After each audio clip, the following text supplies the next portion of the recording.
Well, hello everyone, and welcome back to the Trainlang B1 podcast. I'm Johnny.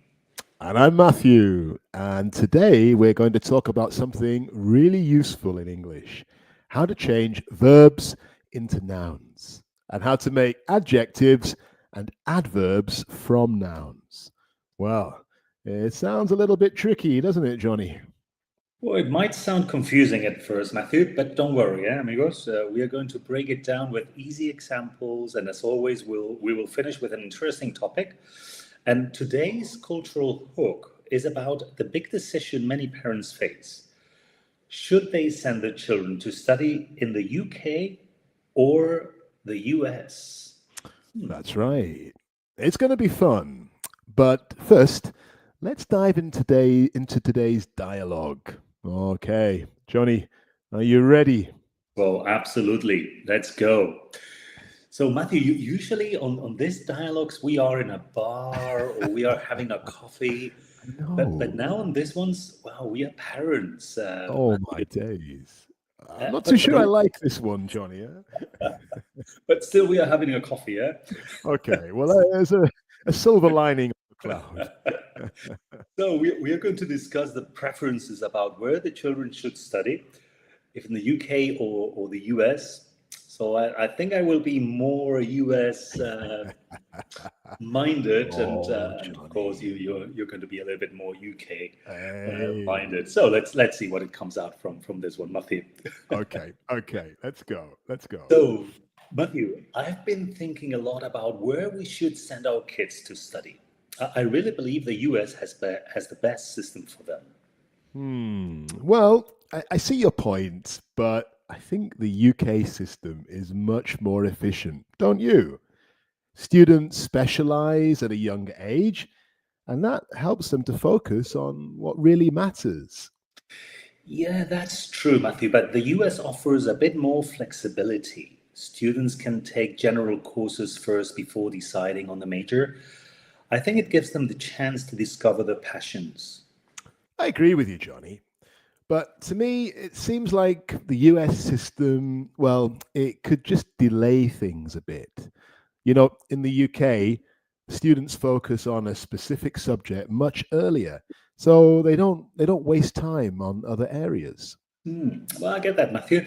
But don't you think giving students the chance to try different subjects in the UAS helps them develop a more well-rounded education? It also encourages critical thinking. Well, I see what you mean, but to be honest, I think I prefer the direct approach in the UK. You know, kids there, they get to the point faster. They choose a course at 18 and then they start studying it straight away. Hmm. Yeah, but in the UAs, students can have a broader academic experience. They can even switch majors during the first couple of years if they change their mind. It's an important part of their personal growth. True. But, Johnny, don't you think that the UK system is much more cost effective? You know, university tuition is so much cheaper there. And kids, they graduate faster and with less debt. Well, that's definitely a factor. But in the US, the opportunity for part time work while studying can help students gain practical experience, which could be an advantage. That is a good point. The UK system is more focused, but I accept the US system has its strengths. If we choose the US, I think we'll have to plan for higher tuition, though. That's true, but we're also talking about a more flexible approach to education. Kids in the US have more room to grow. They can take part in activities outside a class that can help them develop new skills. True. Well, maybe we should look more into both systems, visit the universities, and then we can decide, right? That's right. Well, at the end, Matthew, you will send your kids where you want, and I will send my kids where I want. So, and that's Yes, because we're not actually part of the same family here. that's right. Okay, very good. Well done, Johnny. That's nice.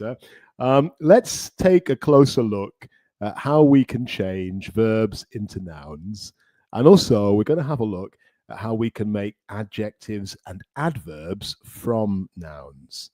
And so these little tips and tricks, they're going to help make your English much more descriptive and help you sound more natural. Exactly. So let us start then with verbs to nouns. In English, we can often change verbs into nouns by adding shone, meant, ands, ends, and ing. These noun forms are used to refer to the action or result of the verb. So, for example, we got some examples here on the slide. You know? I don't know. Do you want to mention the first one, maybe? Yeah, certainly, Johnny. Okay, so to decide the verb, we can change that into a noun. And the noun is decision. So the result of the action, the result of the verb, gives us this noun a decision. Very good. Excellent. So we need to make a decision by the end of the day. Then here we have used this. Very good. Then we have another one with to create. No, that's the verb. And then, as you explained, we add ion, and this would make creation. No? And the example, no, the creation of this artwork took over 6 months, for example. And then we have another example. Yeah. Okay. Here it is, to develop, the verb. And the noun here has a different ending from the creation one. This one ends in the ment, M-E-N-T, development. And the example we've got here, the development of the new technology is very exciting. Interesting. And then, for example, just to change the ending, no, we have to perform, performance, for example. No? So her performance at the concert was outstanding. So that's another example. Yeah, and if you like, I can throw in an extra one here at the end.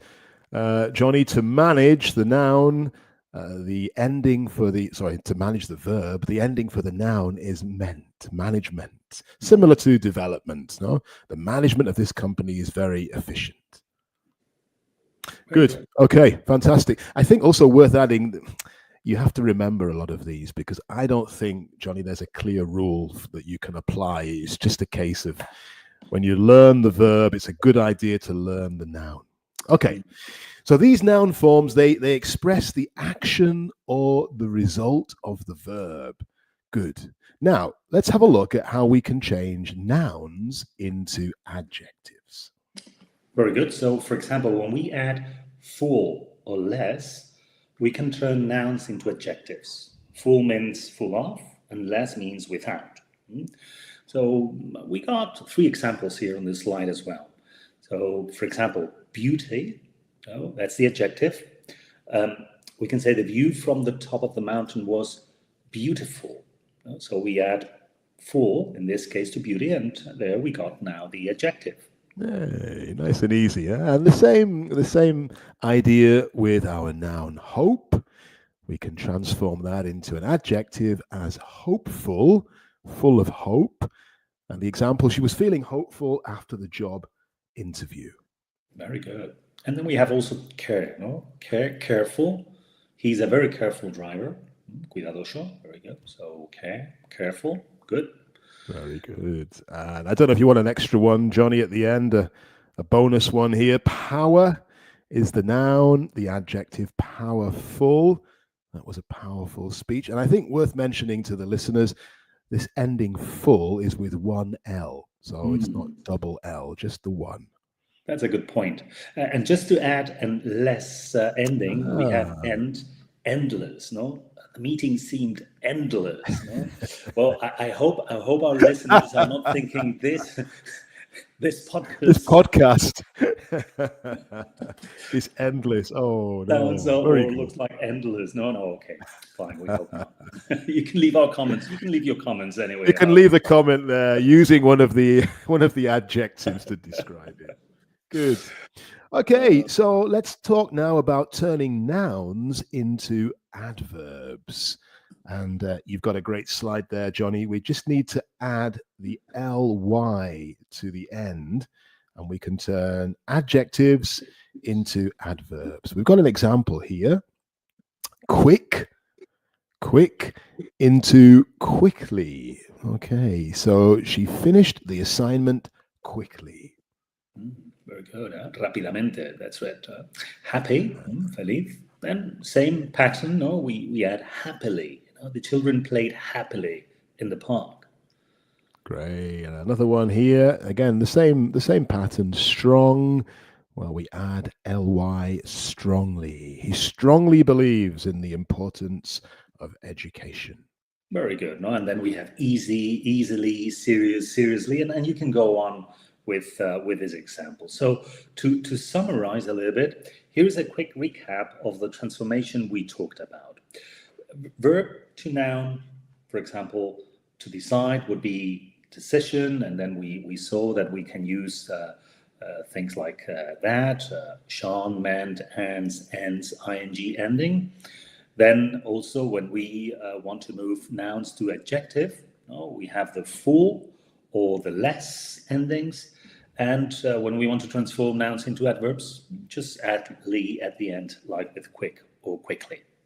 Fantastic. Nice review, Johnny. Good. Thank you. So remember, when we change a verb into a noun, really what we're doing is describing the action or the result.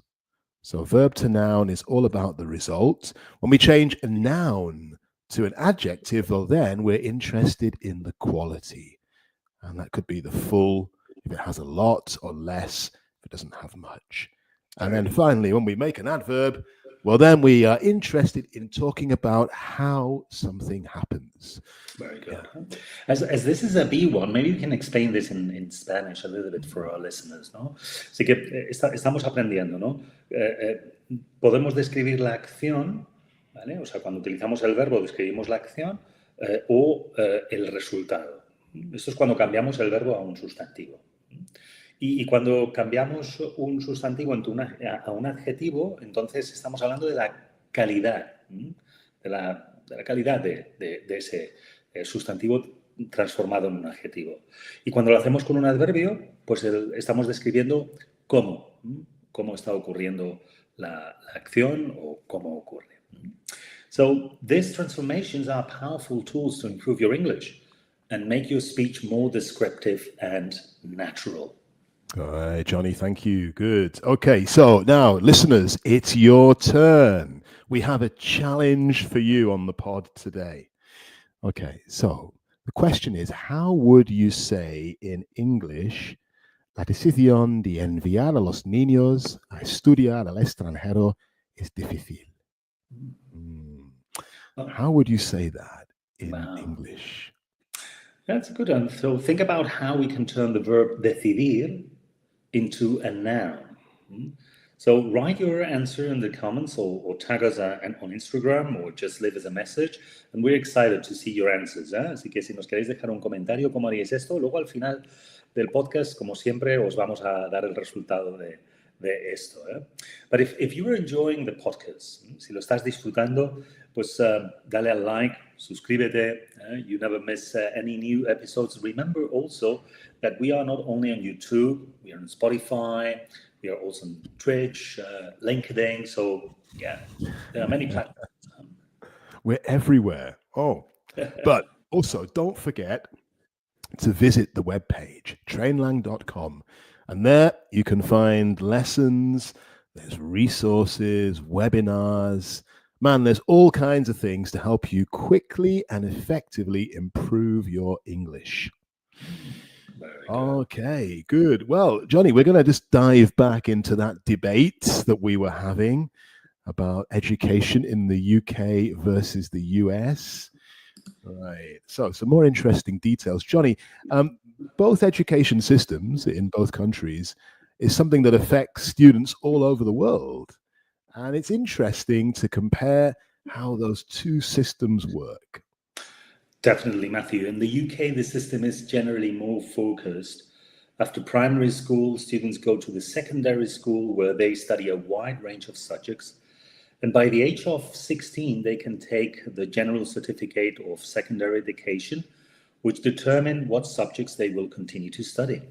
Yes, good, Johnny. You're right. Okay, I remember the GCSEs. Oh, well, after students have taken that, then they typically go on to take their A levels in their chosen subjects. And really, this stage, they're beginning to specialize, maybe in subjects like maths or science, history, and these results are really critical for deciding or enabling them to enter university.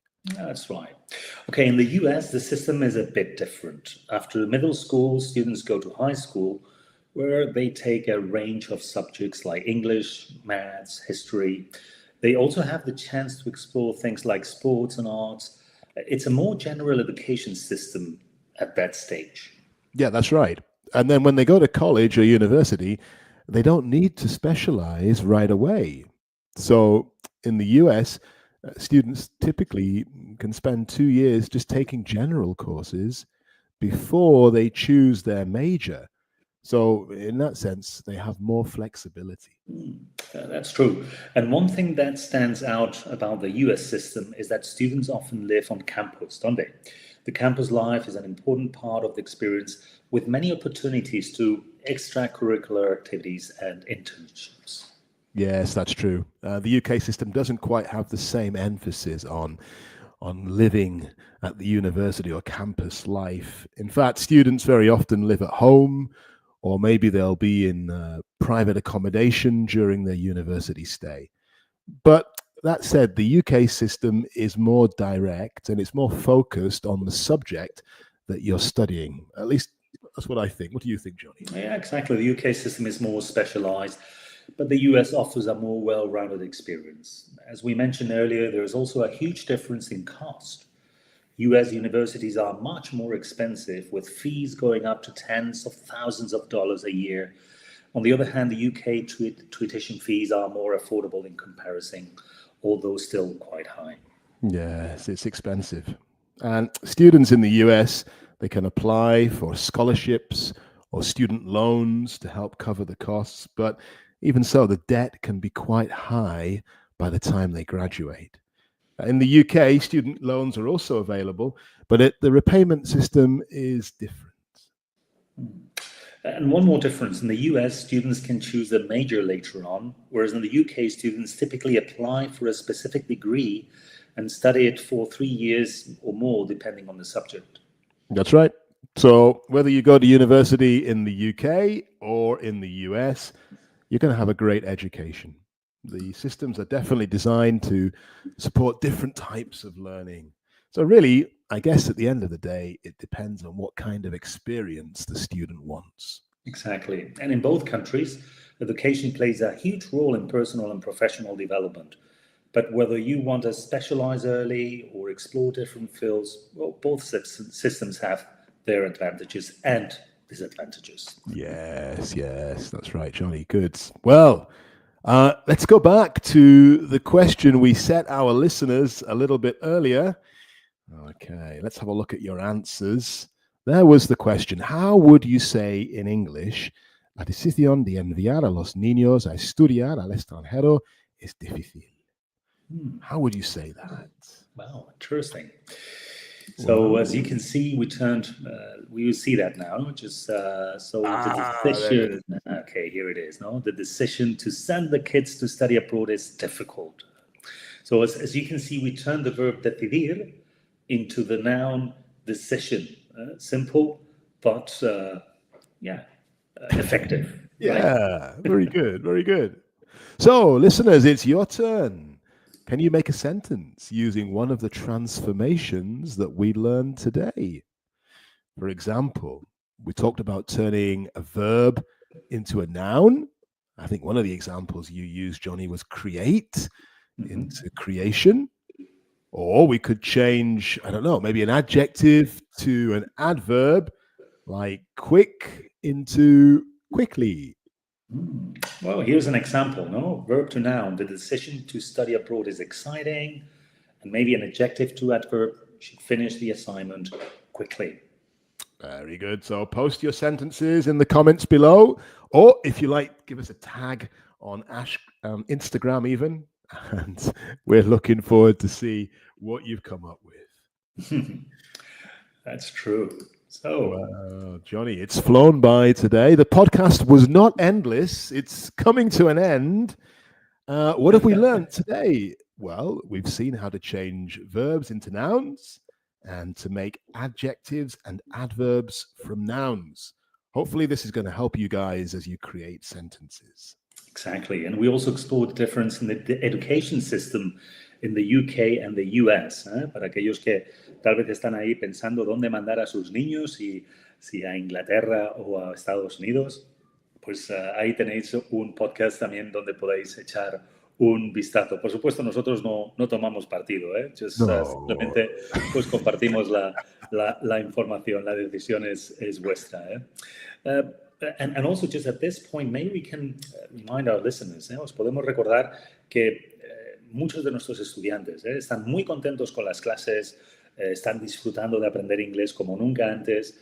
Algunos de ellos nos comentan que están aprendiendo inglés de una forma mucho más sencilla, porque nuestro sistema la verdad es que hace que el inglés sea fácil de aprender. Algunos llevan años tratando de aprender inglés y nunca progresan, pero de verdad que con nosotros nuestros estudiantes están haciendo un gran progreso. Así que si queréis aprender inglés de verdad y poder ir a Inglaterra o a Estados Unidos a aprender algo más o a estudiar algo más, pues aquí esta es vuestra academia. So don't miss our next episode. We are going to talk about reading skills and how to improve them. Oh, okay. That's going to be good. So make sure to check out trainlang.com for more resources, some great listenings too. And we look forward to seeing you next time. Hey, Matthew, it was a pleasure. Thank you very much. Thank you, Johnny. You too. See you next time. Bye-bye. Goodbye.